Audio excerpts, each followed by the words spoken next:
Welcome to Cold Hard Trash, CRT episode 16. I'm your host, Trashcan Jones. And I'm Breeeeg. The other host. Braggart Nixon.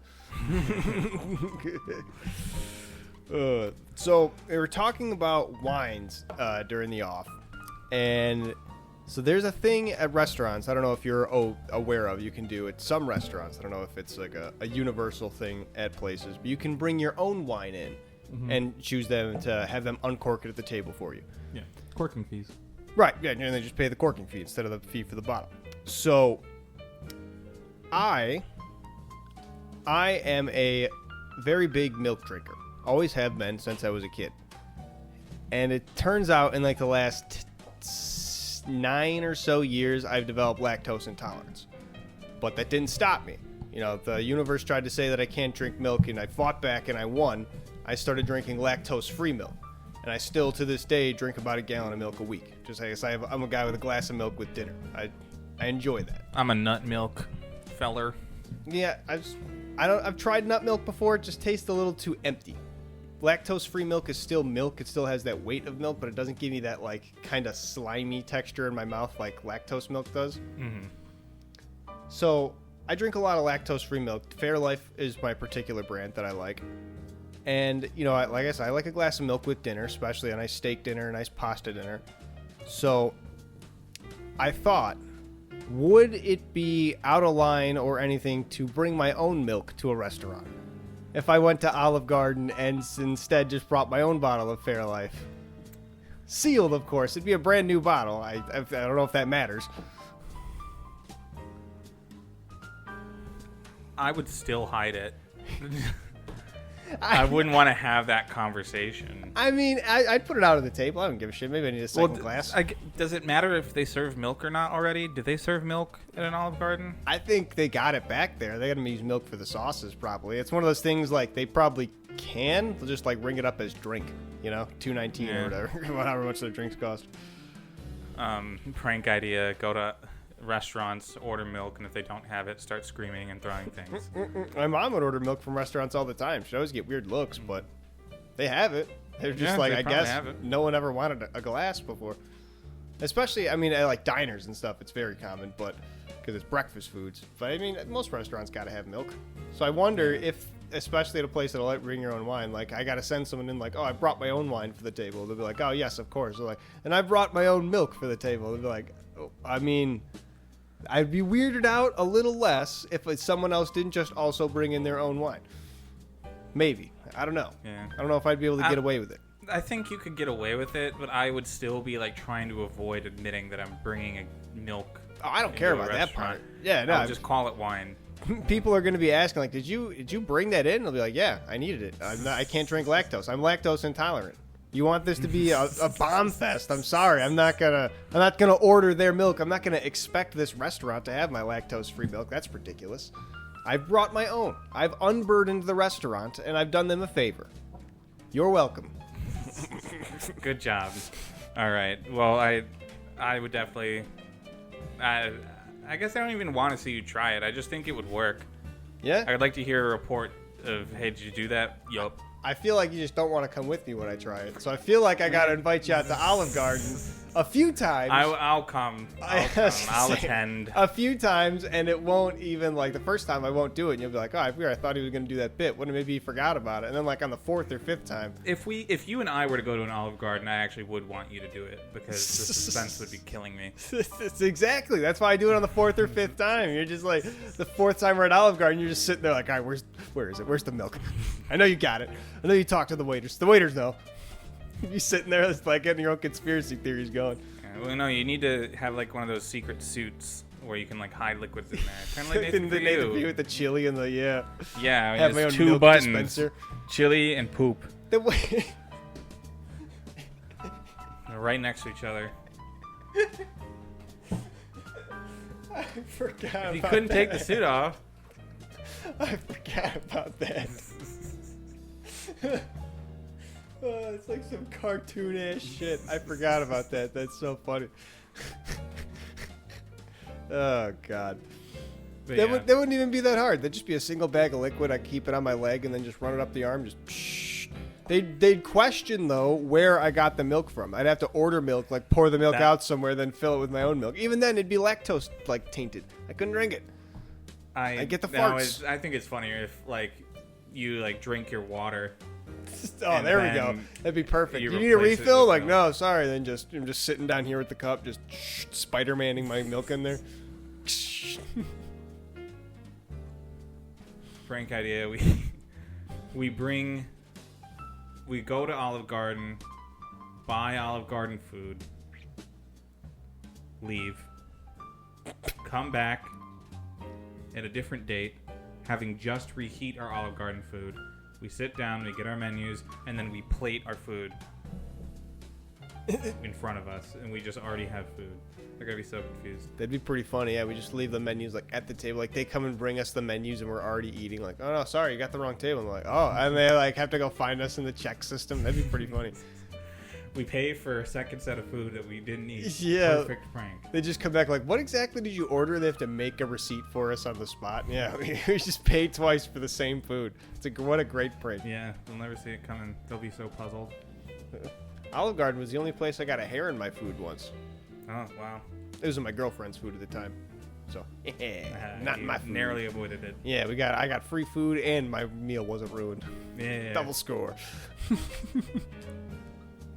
I find that, like,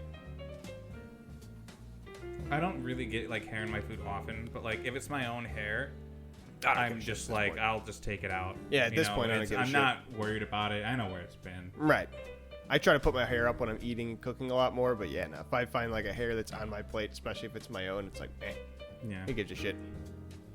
I ain't about, like, that grossness. I've had it happen where I've, like, where I've taken a bite and just kind of, like, reacted quickly to something, like without even thinking, and just swung my hair and ended up just like getting a mouthful of my hair in accident and just been like, because I swung like too fast, like a door closed behind me or something, so I just like looked without thinking and just swung my hair into my mouth. And then you got food hair, which is honestly kind of worse than having the hair in your mouth. Yeah, getting food on your hair, that's worse. Gross. So I bought candy off of TikTok. Oh yeah, we didn't talk about that last time. I was sitting here the whole time. You were munching on them. They're freeze dried, right? Yes. They look like air fried because they're just exploded. But I guess that's what happened when you freeze dried Skittles. Yeah. I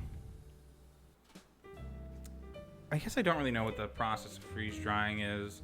I assume, is it like liquid nitrogen, or like dry ice, where you just keep it in like a super like cold thing and just like keep it vacuum sealed, basically? But how do you dry it? How are you getting the water out? I assume like, is it freezing the water that's in there? Is that how it like dries, like sublimating it because it's going so cold? Well, if you wanted to sublimate it, you would have to lower the pressure in there significantly, right? Because it's really cold, it wants to be frozen. Yeah. Sublimation is going from frozen to gaseous while skipping the liquid form. So you do that by doing pressure. I was gonna say, well, if it's going from frozen to gaseous, because then could you just freeze the Skittles first like the traditional way, and then the freeze drying is like whatever it is to sublimate it once they are frozen. So whatever water has frozen in there, then just. I don't know. I'm gonna Google it right now. But yeah, they're from the good old city of Houston, Texas. Says it right there on the bag. Beautiful. And it's straight up it's literally Skittles put into a machine to freeze dry it, and then they put it in another package. They're selling it as freeze-dried Rainbow Crunch. Yeah, they're very light and airy and crunchy. They're kind of like almost like a cereal, like Skittles cereal. But I was I think it sort of has the texture of Captain Crunch. Yes, that's exactly what I was thinking. I think if I did put it into milk, they would all dissolve into the sugariest milk of all time. Yeah, it'd probably not be good. And so I think it's like only sugar left at that point. But I had the money on the head with the process. It's a freezing, and then put them in a vacuum chamber where they then sublimate, and the water freezes off them, and then they're just heated back up very lightly. So it is a vacuum chamber. Yes, we were both kind of there. Yeah, perfect. With our powers combined, we can make a freeze-dried candy company. I wonder if it's, you know how like deep frying like everything is one of the things, like, oh, deep fried banana, Snickers, Twinkie, like anything is better deep fried. Is anything better freeze dried? So I wouldn't say that anything is better deep fried. Anything is better deep fried at a fair. I'd agree with though. Well, yeah. You need to be in the right environment. Yeah, and it needs to be the right kind of food. Like right. A deep fried broccoli probably wouldn't hit the right way, the same way as a deep fried Snickers, but you know. Deep fried football. Deep fry anything station. Deep fry shake. I mean, fried ice cream is a thing. Is it? Yeah, you just make it like really, really, really cold, and then you coat it in a batter, and then quick dip. Yeah, the one time I've seen it, it was covered in like maybe batter, but definitely cornflakes.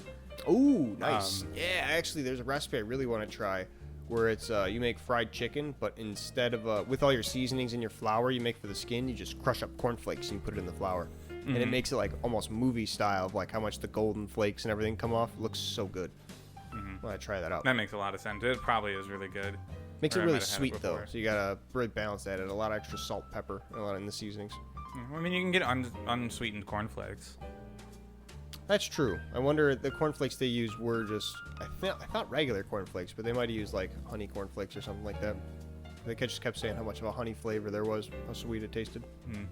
It was the Binging with Babish, Kevin Baumgartner is his name episode. The guy who played Kevin from The Office. Something Baumgartner. Brian Baumgartner, I think is his name. He's the big bald guy.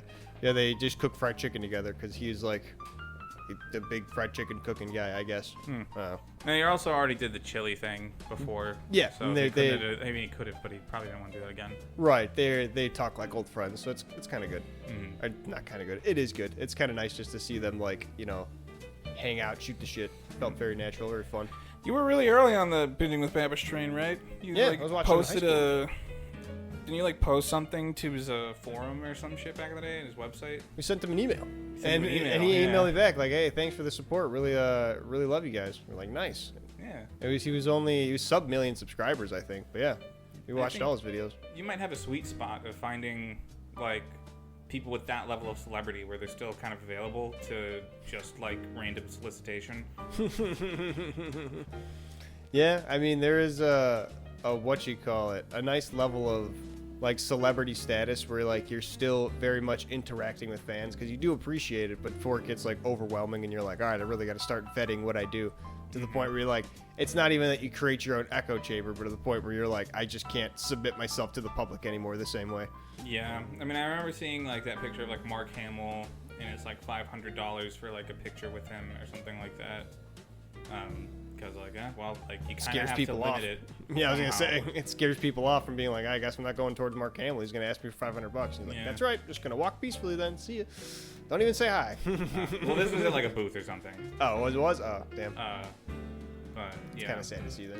I remember Stan Lee. I just learned about. He was actually subject to a lot of elder abuse, where a lot of like his family members towards the end of his life like fired his financial advisors, his lawyers, people like that. And just like basically jacked all the prices up of pictures with him and autographs from him. Basically just tried to wheel out the old man to make some cash. Very sad. I'm just trying to make sure my levels are good. Check 1 2. Speaking fully. Chapel Roan also has been dealing with some like crazy fan shit. I think her name is Chappelle. It is Chapel. It is? It looks like Chappelle. Oh. Everyone thinks it's Chappelle until somebody says, oh, it's actually Chapel. Okay. That was my experience, at least. Chapel Roan. But, like, people trying to find out where she lives and, like, just generally creepy, like, blurring the line, parasocial relationship. Yeah. I was going to say, especially someone who is, like, not, I was going to say, especially, like, it's, deserved or expected. Nobody should have to be subject to that, but someone who is, like, a big, like, I would say a beauty icon sort of deal where they're like kind of being flamboyant and sexual. Like there's gonna be some creeps that flock to the party. I mean, I don't think she's like being particularly sexual. No, but I've only seen little bits happen. And pieces of her, but I've just seen even someone who's like like Katy Perry before she even did like her California Girls crazy things. Like same thing was happening to her. It happened to Taylor Swift. It happens to everybody who's like remotely attractive and also a female. Yeah, guys are gross, which is very bad. But yeah, it's bad. It's not. It shouldn't happen, but it just kind of does. It's a sad, unfortunate reality. But yeah, she's been dealing with a lot of shit because she like got famous like overnight, pretty much, you know, or over the course of like a month or so. Like, Yeah. like if you ever see that chart, it's like, you know, did this one performance, boop, like releases this song. Right. I think it was amount of Good Luck, Babe. searches. Yeah. Was the song. I remember, yeah, it was this thing. I never heard about her. Then all of a sudden I was seeing her in memes and seeing like different posts about her. Fatima was playing her songs. Yeah. Hot to Go is a wonderful song. It's so good. It's so poppy and bumpy. And, you know, like, I think that was the one. That's Yeah. what she's playing. Good Luck Babe was the one that got like her really launched, but and then Hot to Go. I don't remember if it came out before or after, but I just think it's like a better song. It's just so goddamn catchy. I love it. Yeah, I The new like Sabrina Carpenter's good too. that Remy Wolf that you showed me too. Yeah, Remy Wolf's good. A lot of her songs like Amy Winehouse-esque, and I can't. It's not exactly my vibe, but every now and again she has those bangers. I'm just like, oh, nice. I'm thumbing through every now and again. I gotta Yeah. put some on my list. I don't know. Maybe I should try listening to Amy Winehouse then, because I don't know too much about her music. It's I know a lot about of Rehab, but I was gonna say a lot of her songs are like not a lot, I would say, but a lot of what I know her as is like that acoustic and kind of like just a little wailing back and like sit like a lot of chest type singing where she's like really putting emotion into it and feathering the notes a lot. yeah, Remy Wolf's got that one song Toro, and they have a fucking motorcycle sound in it. Oh yeah, It hits every single time I at don't the think beginning of the chorus. I don't think I've heard that one. Shit, I gotta listen to No, it. you should. It's on the album. You should definitely listen to that one. It's I don't know, sound effects in music. Like I feel like you can definitely miss with them, but sometimes they just hit You can so hard. Oh yeah, a certain sound can just like make a song, like a certain sound effect and everything. It's just like it can be the thing that makes or breaks it, like makes it so catchy. Mm-hmm. Oh, what was I just thinking of? Like the Fandango. I was playing Saints Row 2. The Fandango song by DJ Quick. I don't know if you've ever heard it, but it's got sleigh bells over the whole thing of just like a shing, shing, and it just brings it down. Like you don't hear sleigh bells in any other type of, especially rap song, but it's just so unique and just like fits so well with the beat that it's like, oh yeah, you bop your head into it. You definitely got to make sure it fits well. Well, yeah, no. You know, like that's definitely a space where if you're playing that noise every single bar, it's got to be a good noise. You Yeah. got to have that noise like vetted, you know, like perfect for this exact Right. application. You can't just have record scratches up and down every single which way. They gotta fit in there the right way. Record scratch, I think, is the ultimate noise of like is used wrong probably the most, but can be used right. Well, also, It's the I mean, classic. record scratching is sort of like it's almost treated like an instrument of itself. I remember watching a video of like 10 different record scratches, and it's like, They had different ways to do it. yeah, and they produce different effects. I think it was in the movie. It was in Get Rich or Die Trying, the 50 Cent movie. I think it might have been. But there's a guy who shows just like while he's a kid, like the way to spin records, because there's like a whole talent to it. Of like you have the two turntables, and you're like, all right, you have this one record, and during a specific like drum beat or intro line of a song, you dig the needle in so that in a very particular way, so that it just skips whatever part and only plays like that first 5-second beat. Like for a rap beat, like the beginning of Walk This Way for Aerosmith, Run DMC's song. The like they just used, I think Rick Rubin is the guy who made it. He just used that beat for it. It was like, oh yeah, just this is how a lot of record scratch DJs did it. They scratch only the one 5-second thing, and then they have the second record be the like breakdown one. So they have the beat, the breakdown. They could just keep the beat going, stop the beat, start it, like do different things, break it down. And it was a whole talent you had to do of like have the records like very manually done, like, oh, this is this beat and this is this 5-second loop, I have to set it here. It was this whole like knowledge set that was just very particular, because it was only when records were of abundance, like right after the 70s when records were just getting thrown out for CDs and nobody cared about them, so you just had shitloads of them sitting around. Yeah, as opposed to now when they're considered more of a collector's item. Right. Probably because everyone was digging. Right, exactly. Now needles they were all into 'em. destroyed. A lot of them got destroyed just for record scratching purposes. 'Cause it was such a big thing throughout the 80s and 90s of record scratch DJs just being able to actually scratch the records. Nowadays they have the digital turntables that do kind of like the same effect of like you can have the stop start. Yeah. I just remember that scene though. It might have been Get Rich or Die Trying. I might be getting the movie wrong. But he's just showing them the different ways of like digging the needle in and like this is how you do it. And then this just makes it skip, so it only plays that 5 seconds over and over again. It's just so cool. Yeah. Well, I remember using one of those digital turntables. It was called a CDJ. What that stood for, no idea. But I had that radio show with Pat. Oh yeah. Called How to Become a DJ Without Really Trying. Yeah, and you just like played with the DJ equipment. I remember you telling me about Yeah, it. we just messed around. And there's that one time, I don't know if I mentioned this here before, but basically we had connected the the radio station was inside like the main building of the campus, and it had speakers that projected into the like lunchrooms or the lunchrooms cafeteria in the MTCC whatever. it was called. Yeah. And the guy who did the show before us like turned up those speakers at the like mixer, because the mixer's just in the room right there with you. Right. They turned it up before our show, and our show doesn't have a guarantee of sounding good. It can, but it does not have a guarantee. And apparently people were very fucking pissed in Nice. the cafeteria that day. They call you crazy right up until they call you a genius. Yeah, they had the features to like, you'd like cut like a particular part of the music and then you could loop that. And you could like, there's that like launch pad thing with the like pressure sensitive buttons. You could map like sound effects to it, I think. Right. You could map it to specific timestamps in the song that you're playing.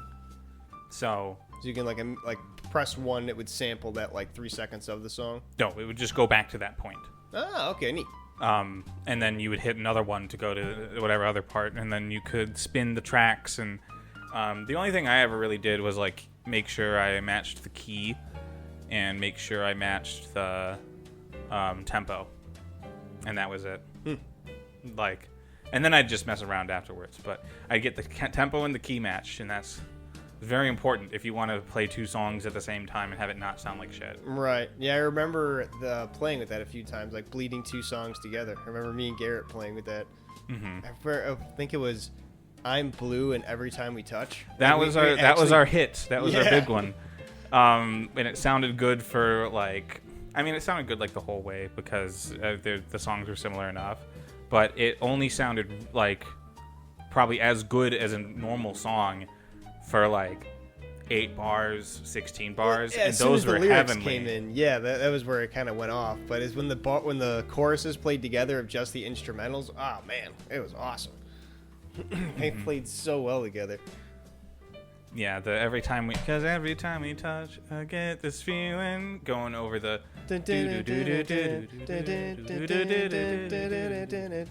Little sample for you. I remember I had that. Literally, I had Garrett like make it and then download it as an MP3. Good. I have that file hidden somewhere on like I think my old laptop. I gotta recover it, or maybe it's in my email. But I love finding old musical things I've done. I'm trying to set up my music space again, and I'm getting close. Nice. I got a standing desk for my working work, so I can use my regular desk for music stuff.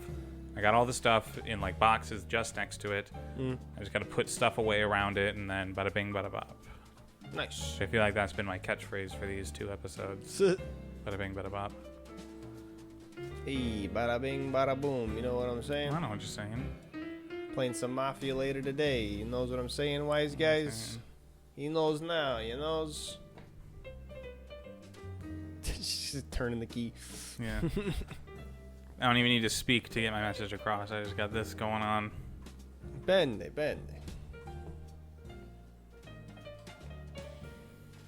For all the listeners out there who aren't watching the video, this bit is hilarious, and you have no idea. Just speaks Italian. Did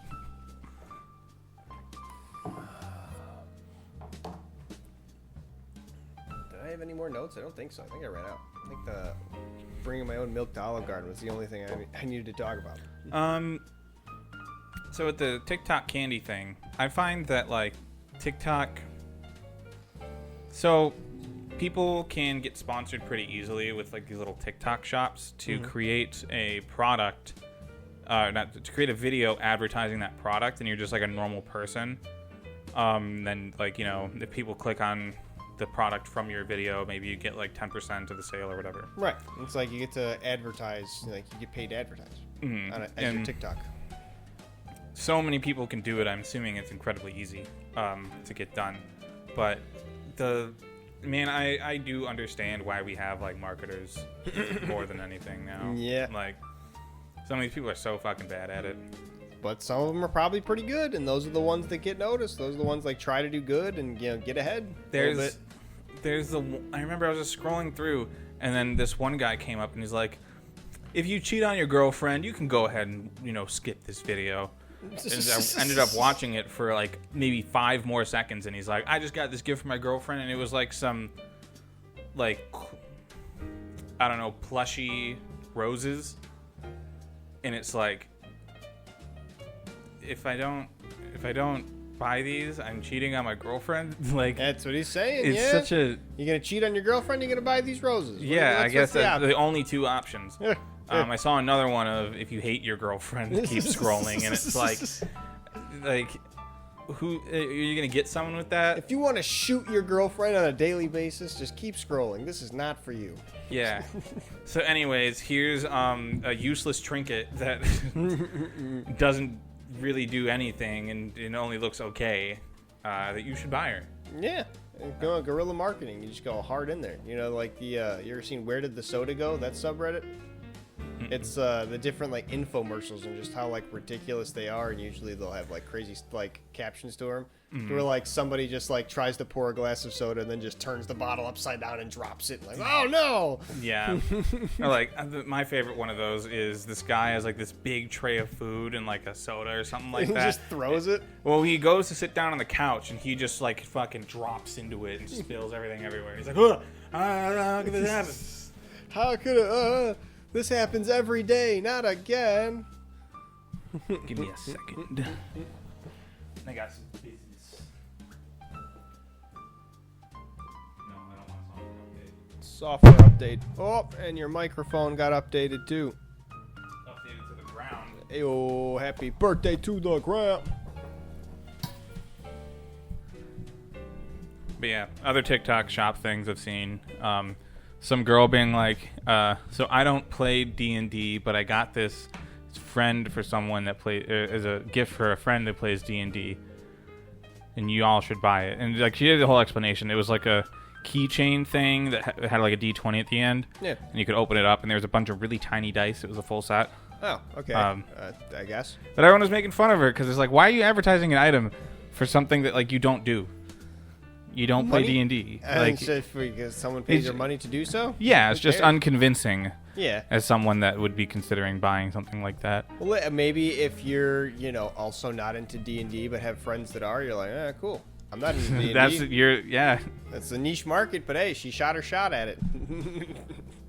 It still doesn't have as much authority as someone saying, I play D&D and I like this. Yeah. I guess it's being honest too. I'm going back and forth on it in my head too. I was gonna say it's honest though. The comment section was definitely not too supportive. Comment sections are always mean. Yeah.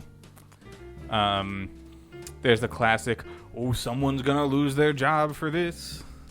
Big sale on Temu. Yeah, exactly. We're selling this T-shirt for only. It's typically like a weird number. It's like $11.30. 23% off. What yeah, the hell? Yeah. Always weird. This bag of Skittles was like, I don't know, like $5. Oh, nice. Or something like that. But it was like probably like $5.12, right? $5.13. Well, they got to do all the calculations because it's got to go to be yen first and then back to dollars. It's from Houston, Texas. Yeah, but it's got to go through TikTok and then back to pay the guy in Houston. No, they do a lot of this stuff, like on the American side of things. Like all the servers to store the data are in America because they didn't want the data to be stored in China. Otherwise, it'd get kicked. Like they wouldn't be allowed to operate in the country. Right, they store it there, but do they ever like also send it?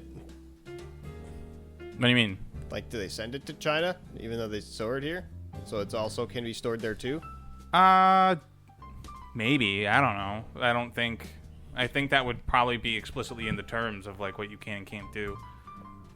I mean, I know they do have like the stateside storage, and that was the whole thing of the ban. Like, you can't not have it here, so they do. But I don't think there was anything about like they can't also have it over there. I think there would. I don't know why they wouldn't. Right?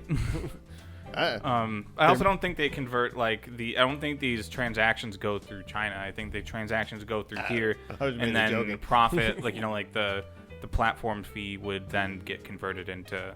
Right, it's probably just whatever fees that TikTok needs to take out for like their processing fees or whatever. And that would be taken out in the USD. Chinese government. Yeah, I do think that's a great I don't know, the idea of how like the money always ending up in like weird like amounts of change and stuff like that because it's like getting converted as partway through. I think that would make sense. Follow that idea.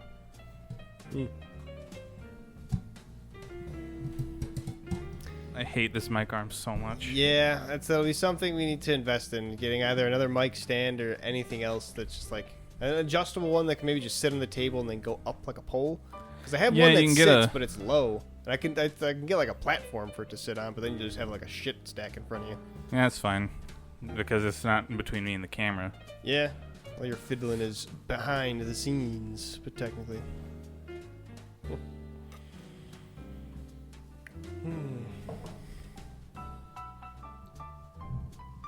Another thing I see on TikTok Shop, and I don't know if this is being like, if I'm like a target for this type of ad, but it's like an air gun. It's like, quit buying money on pressure or spending money on pressurized air. We just buy this air gun. Someone's gonna get fired for this. It's only like $5, and you can clean a computer. An air so compressor gun? No, it's like a fucking blow dryer without the heat.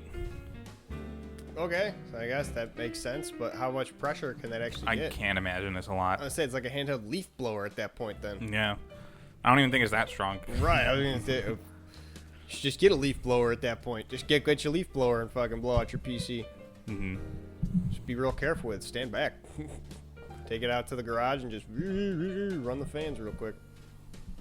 Yeah. I have an air purifier. I have one air purifier, and I keep it in the computer room because I think that makes the most sense, right? Yeah. Like, that's where you want the least dust. Right. Unless you're, like, having some, trouble sleeping, like getting stuffy nose and stuff, and you might want it in your bedroom. Yeah, no, but I have an air conditioner in there, right? I think that does something too, doesn't it? That conditions the air outside to in, but not the air that's inside. Yeah. Well, shit. Yeah, it doesn't purify it at all. It makes it cold. It compresses it and like brings it through. So it probably makes it won't be cold. like, It makes it drier. Yeah. So if you get like dry, what you call it? Do we? I actually need a humidifier. I think the air is coming from inside. For an air? No, that's why you have to hook it up to the outside of the window. You hook it up to the outside of the window because that's where the like compressor is, and like the like that's where the heat radiates out. But I think you cycle the air on the inside. Does it suck the air in and then cycle the same air back out? I always thought it took air from the outside. I definitely don't think it's a seal from the outside. That's for sure. Because I thought that's why they do so much shit in like humid weathers. Because when the air gets so thick, it has to like try to churn it through, and it just can't do it as well. So they don't work as well.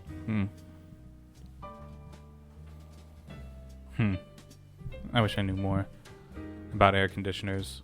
So did I. But it's getting to be autumn, so I don't need to know anything about air conditioners. I can take that part of my brain and throw it out. Yeah, right. Store it for the next season. Yeah, I'm about to be a condo owner, so I got to learn how like a furnace works and stuff. Got to get that inspected.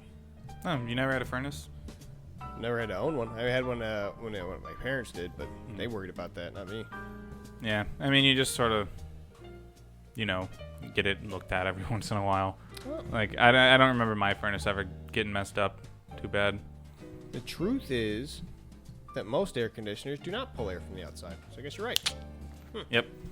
It's they put the radiator outside because if the radiator was inside, it would be loud and fucking... Well, it would put the heat back inside. That makes sense. Because it's not, like, it doesn't generate heat. I mean, it does generate heat. It doesn't generate cold air. It like takes that heat out of the air and then puts it on the other side of the window. So Interesting. I guess here's another fun fact: how microwaves work by vibrating water molecules. Yeah, you said that before. I did, damn it. Yeah. Real trash heads know. I made the joke that they don't just do poison death rays because I figure that just gives you cancer. Well, I mean, it still kind of is. But, like, I mean, if you're vibrating the water in your body, like, that is a lot of heat being deposited in there. True that. And fuck up your telomeres. So what if I just microwave myself a little bit? Just like once a day. Then will I get like radiation powers? Will I get strong? You can try it. I'll report back. Cool. See you in a week. 2 weeks.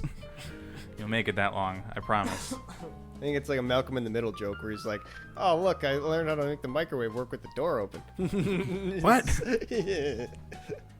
Yeah, blocking the radiation is also why microwave doors have that sort of like crosshatch pattern. Yeah. I think it's also not just the radiation, but also like a heat sink thing, because ovens have it too. With the same kind of like dark film. True. Yeah. That doesn't just smash the glass, because glass is, I assume, very not heat sensitive, but just temperature sensitive in general. Mm-hmm. I mean, shocking glass into breaking is like, I learned that in like science in elementary school. Right. Like, it's something that you should avoid. Yeah. No, Timo, the first time we were cooking with glass pans, like I think we made a lasagna or something, and we literally took it out of the hot oven, got the things out of it, and then she just put it in the sink and turned the water on, and I was like, oh my god! I almost just shot glass everywhere. Because there's a time she kept a glass bottle in the shower too. Guess how that ended up. Ouch. Yeah. Luckily no one was hurt, but that was a mistake. Learning process. Yeah. I still have a one of those glasses made out of a bottle. Because, like you tie the string around the bottle and then you light that, like you soak a string in lighter fluid, you tie that around the bottle and then you light it, and then you put cold water on it. And only that one line of the bottle is actually getting to a temperature hot enough for the shock to then happen. It can just crack off. It makes a very clean break, and then you got to sand it down so it doesn't have any sharp edges. And here you go, get a cup, free cup, -1 bottle. -1 bottle. Yeah, I found there was a way to. I think it was back when Fallout 4 was first coming out. They released a limited edition PC that was water cooled, and the water cooling tank was a bottle of Nuka-Cola, like a Nuka-Cola Quantum. That's cool. Right, and there was people who were looking up how to DIY it, and they were like, "Oh yeah, it'd be really easy to make your own water tank out of a Nuka-Cola bottle. You just put a bottle into a bucket of water, and then while it's underwater, just put your drill bit into that inch of water, and you can drill through it." Because it will never heat up to the point the water will cool it down, and it'll just be able to go right through. Just as long as you're not rough. You're also avoiding shooting glass shards everywhere or getting glass powder in the air. Yeah, that too. Man, they're just like, hey, you could just make a clean hole that way. And I was like, oh, neat. I never even thought about that. Someone definitely fucked it up trying to do that, though. Oh yeah, I mean it's a DIY the blog post, so probably. But it was just like this guy who's done it in his backyard probably a bunch of times. So he's like, yeah, you can definitely do it if you get it right. Speaking of DIY, I spent a long time the other day looking up stuff about at-home iron casting and stuff like that. And one, there's no way I could get the heat to melt iron in the first place. For iron. I had a buddy that made a crucible for melting aluminum, and that was a fucking crazy thing. Yeah, I could see that. I mean, they've done that at the fraternity before too, in the back. Yeah. But the iron, I just there's no way I'd be able to heat that up. But for the part to connect my mirror to the dresser, which I still haven't done because I'm missing that one part, finally caved. I bought a kit to hang that mirror up. Oh, nice. On the back. So that's going to be coming in the mail soon. And I'll have to put that up. And I'll finally have my mirror off the floor.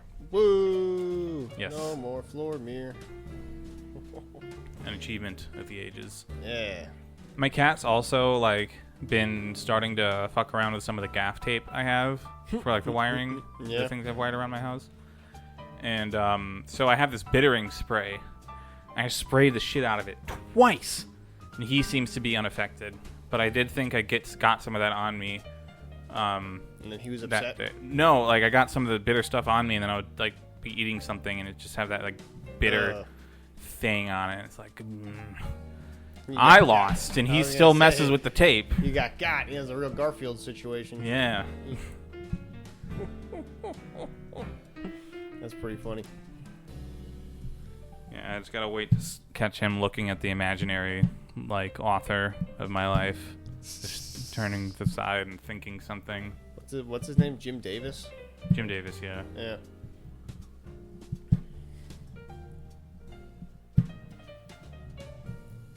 Oh man, that's gonna get picked up. I'm messing around with this. You're diddle-dingling with a screw, yeah.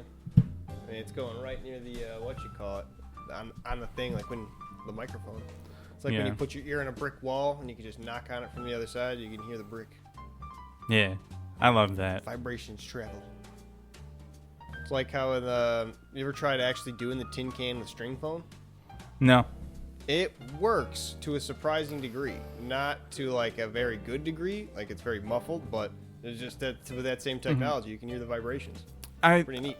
You need to keep the string taut for that, right? Yes, very taut, and it can only work up to like a certain distance. And once you get like way too far, then it's just really, really muffled. Yeah, that's the only thing that I think really limits it, is keeping that string taut.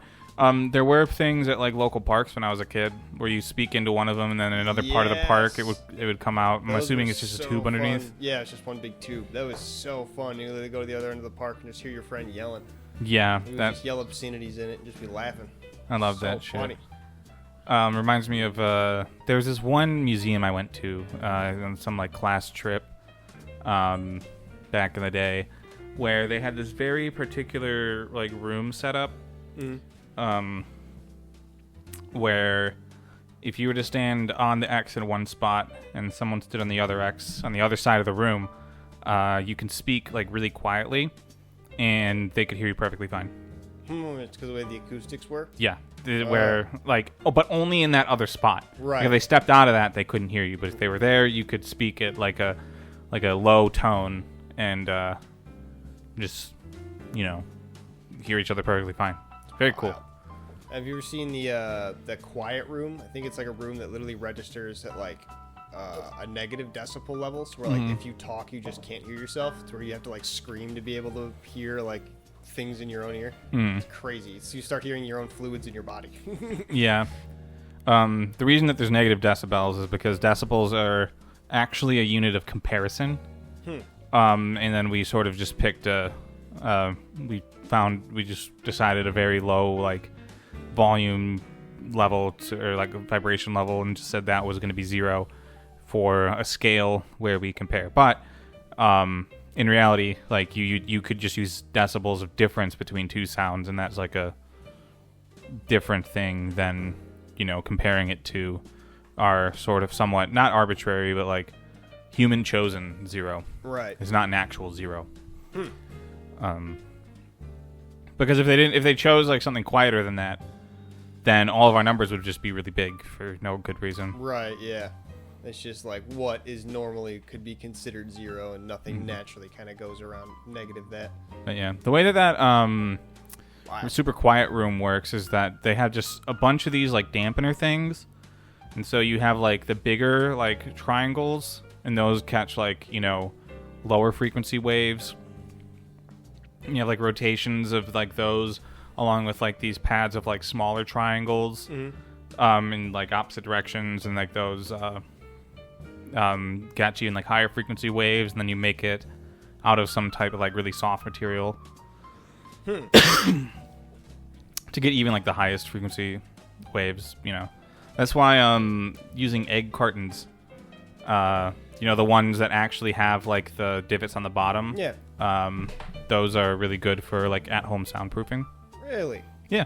You turn them upside down and you stick them on the wall, and they just have the right shape to catch a lot of frequencies. Yeah, it's probably not like, with any type of dampening are going to be changing the I don't know, the frequencies response like unevenly, but yeah.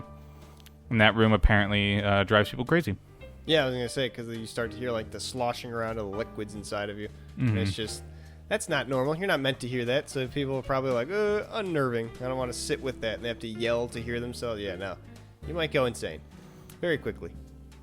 I wonder how that room might affect someone who's just completely deaf.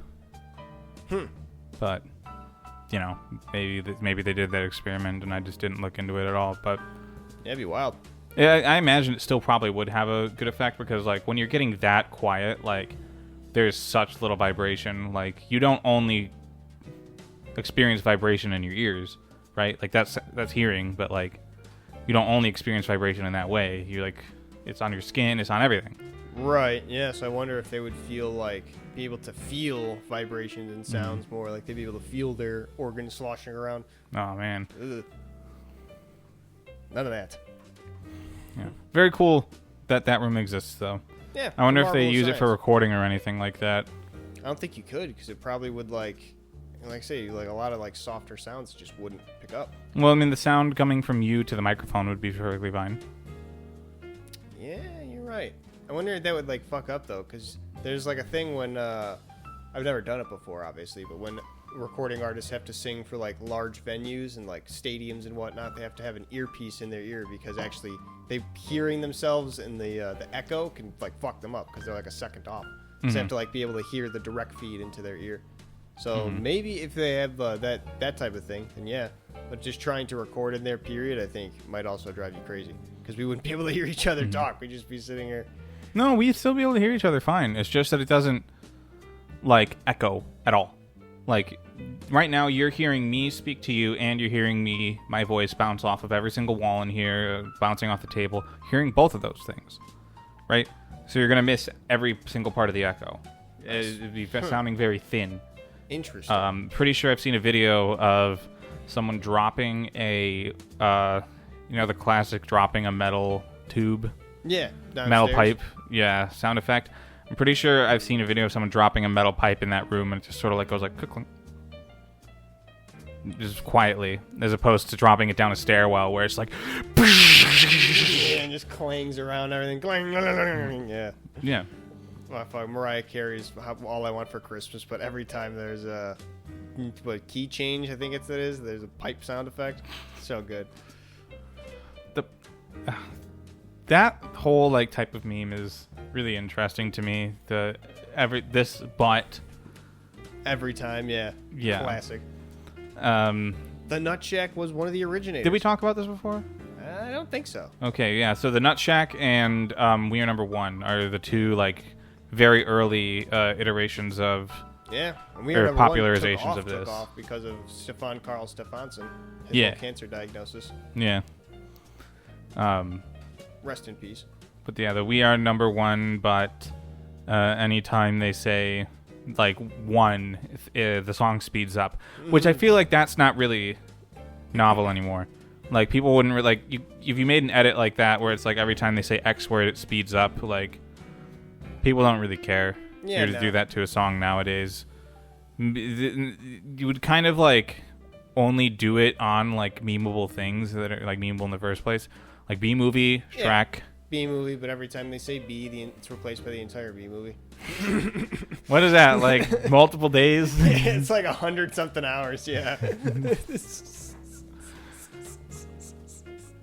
See, but that's really complicated. Like, but like just speeding it up like 10% each time. It's just funny how much the movie goes on before it just restarts. Because it'll just be like, oh yeah, this is where we're at the movie, and then we're back to the beginning. By all known laws of aviation. That's so good. Probably take like 20 minutes to get out of the intro. Oh, it takes so long. I just mean the initial black screen with the words. Yeah, because they say B a couple times. B should not be allowed to fly. The bee, of course, does anyway, because the bee, and he says it like 4 or 5 times. Does not care. Right. The whole movie has to play 6 times before the intro's over or something. So yeah, it's more than 20 minutes. It's a few hours. There was a lot of iterations on Redbone by Childish Gambino. Oh, really? Yeah, but those were sort of a different like niche of this type of meme, where it was like Redbone, but you are in the bathroom at a party, and two guys are fighting outside. Yeah, I remember seeing that one specifically. Actually, it's just like you're in the bathroom waiting it out while two guys are fighting. It's just like softly playing in the background. Mm-hmm. That's great. So that's like, you know, a different flavor of the same thing. Replacing sounds with metal pipes. You know, the ilk, things like that. I think that format is not going to go away ever. It's just it'll ebb and flow. Yeah. You know, there'll be times where it makes sense to do, and then like all things, yeah, they ebb and flow. They come and go. I mean, like, I feel like a lot of those earlier memes of the internet like are not coming back. Bad Luck Brian. Oh yeah, like the reaction images and stuff. Dirtbag Durden. But just the other day, I saw someone making like a reference to a set of memes of like, remember how they had made Sesame Street, where they would have like the captions of just like, oh, the children are fast, but Big Bird is faster. Like Big Bird running behind children. They'd have like really dark captions. Like someone just made a reference to those, and I was like, oh yeah, that was a subset of memes back in the day. Yeah, I remember that. And people, yeah, it was just like a meme based off of that meme. I was like, oh, neat. One of Bert and Ernie getting like running a radio show, and then they get message that the bombs are about to drop, and they're supposed to make an announcement, and they choose not to, and instead they just let the music play, and they open up a bottle of whiskey. Yeah. It's like, wow, like it's super dark shit. Yeah. Super dark. But that's not like, it's not even like Big Bird's gonna get you. It's like in the face of total annihilation, these characters decide to keep people enjoying themselves until the very end. So not have to worry about it. Yeah, very. That's a good one. I like that one. And there's the classic Bert, like where they're just talking to Ernie, and Ernie tells him like, "Oh, I've been dead for 4 years, Bert. It wasn't your fault. You don't have to keep blaming yourself." And he just looks at the camera like this fucking Bert face. Mm-hmm. Terrible, super dark. And the classic, "It's not your fault." I also had a bit like that with people back in college, where it's like, "Wake up." Yeah, wake up. It would be crazy if, I just woke up early this weekend. It's like you just really put the emphasis on wake up every time you say it. Yeah. Just trying to make them think like they're in a coma. Yeah, because there's always a classic, that idea of like, you're in a coma, like, you can still hear what people say, and like, technically, like, a lot of people think that like being in a coma is like putting you, like, you're having a dream. Yeah, long dream. Which, I mean, like, I don't know. I never had a coma. I wouldn't know. The one person I've talked to that's been in a coma didn't really describe being in a coma that way. Yeah, same. But yeah, and then now I'm thinking about all those goddamn theories on the internet for shows back in the day, where it's always like, the Ed, Ed and Eddie block represents the 7 deadly sins. Ash is in a coma. Everybody's in a coma, and that's why they don't age over the course of this cartoon. Yeah.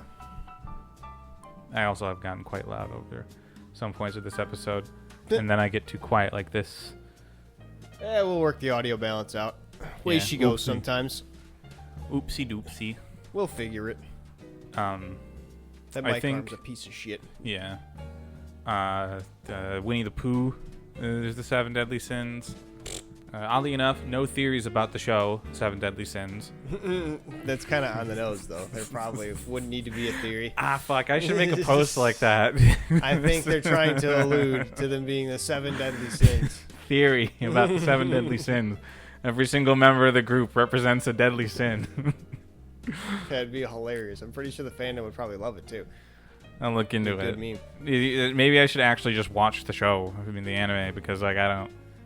No, you got to come at it as like one of those Christian like attackers. Like they cannot watch the show; it's satanic. They're representing the deadly sin.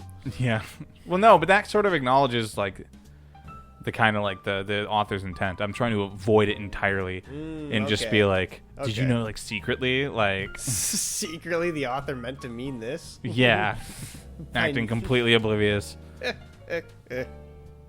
But with the whole like satanic panic Christian stuff, like I remember everyone remembers that like monster video, right, of that one lady at like Monster PTA Energy thing. yeah 666, and then when you drink bottoms up devil's and the laughing. devil wins. Yeah.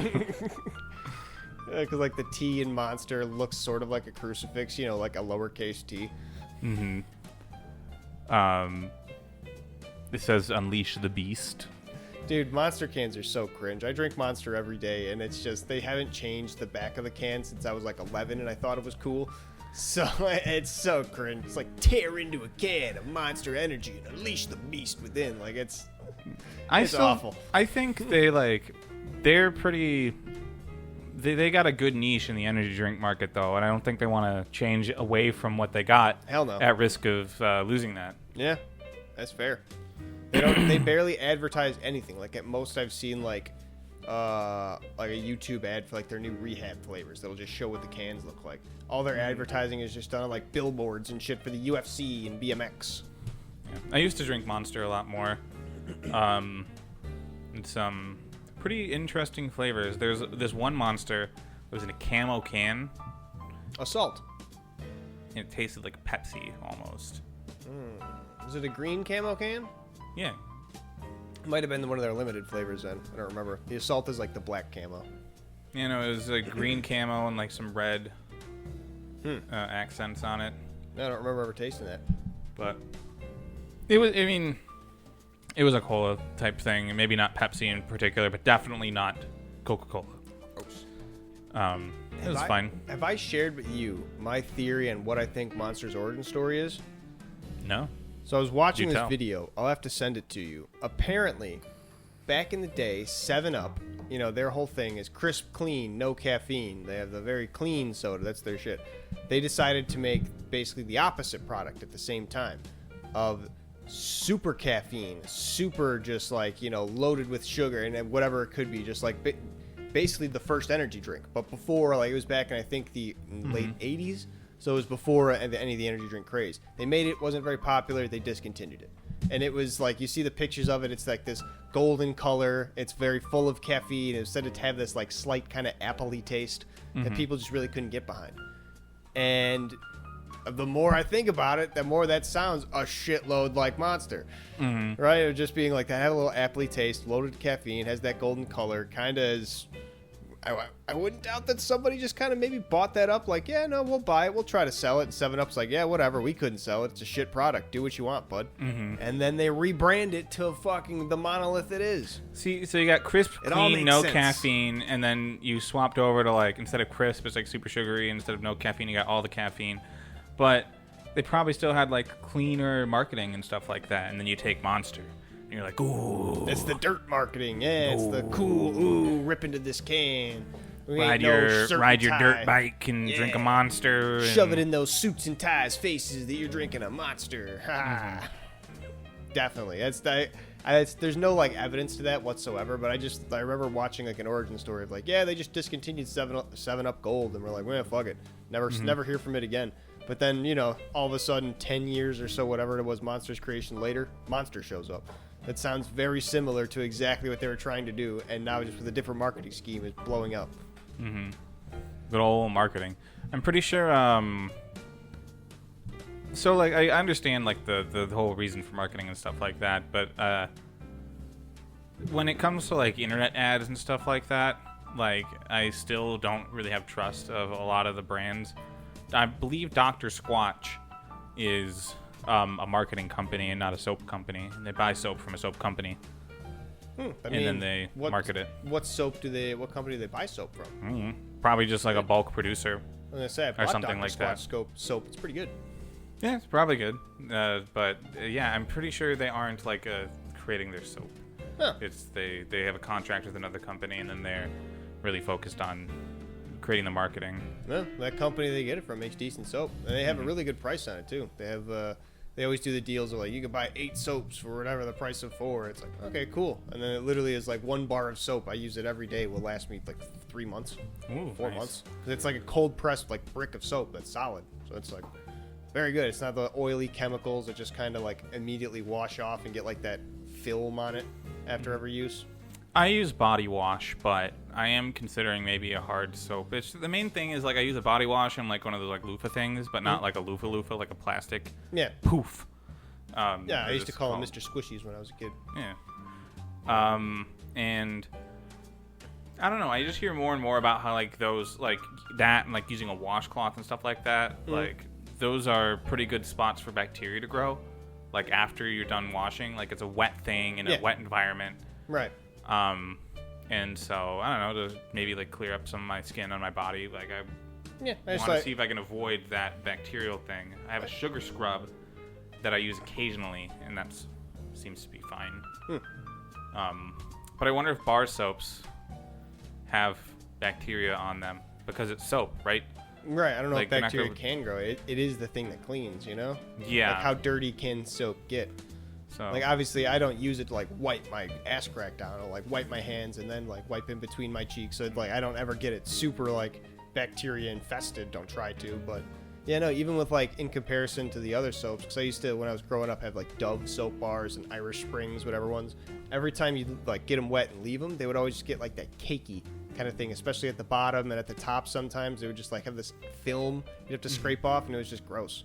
So that never happens with those cold press soaps. I don't know if it's every cold press soap or just the Dr. Squatch brand that I got, but it's pretty good. Also a habit that I picked up in the last couple of months: washing my hands before I go into the shower. Really? Yes. Why? If you're gonna be using your hands to clean yourself, You can pick a You bar should of soap and just clean wash your your hands right hands. there. well, I don't have a bar of soap. Oh, well, I man. use this There you go. poof and everything like that, and I'll use like a sugar scrub, and I'll like wipe down like my arms and stuff like that with a sugar scrub. So You can just use a little body wash on your hands. That'll clean it up. I just like the idea of having like my hands, which I'm using to clean every part of my body, to be pre-cleaned, That's fair. so it isn't introducing anything. I get you.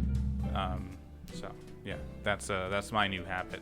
I get you. My bar soap usually covers that though, especially if I like have literally dirty hands. I'll sometimes rinse them off, but then I'll just grab the bar of soap and just thumb it around until my hands are clean. Done and done. Dude, you are gonna have such a time editing this. Like, holy shit! Like, yeah, the audio is going all over the place. See me, like, I'm holding on to this, and if I let go of it for a second, it It's vibrates this, yeah. and then that was getting picked up. Eh. I'll play this like a. Jesus Christ. Well, since we're talking about editing, we might as well talk about ending, because it's about that time. Editing. To editing the podcast. CRT episode Now, 15. the ting is the podcast. We're editing. Ah, I get it. Editing. Thank you for tuning into CRT episode 15. If you like this episode, tell your friends about it. Word of mouth spreading is probably the best way that this is going to get, any kind of reach. Also, leave a comment, leave any kind of star rating you want, and check out every new episode we drop on Tuesdays if you want to tune back in for more. He's asking you to leave whatever rating you want. I'm asking you to leave 5 stars. Yeah, you could be the more demanding one. I'm cool if you engage whatever. It doesn't have to be 5 stars. It could be a 1 star, and you could say like, haha, gotcha. I think you should give us 1 star for every time you smirked while listening to this. Ooh. That is the best feedback we can get. Yeah, and if we only get 2 stars, that'll be fucked up. Yeah. Don't give us 2 stars though. Please, please, please, please, please, please, please, please, please, please, please, please. Bye.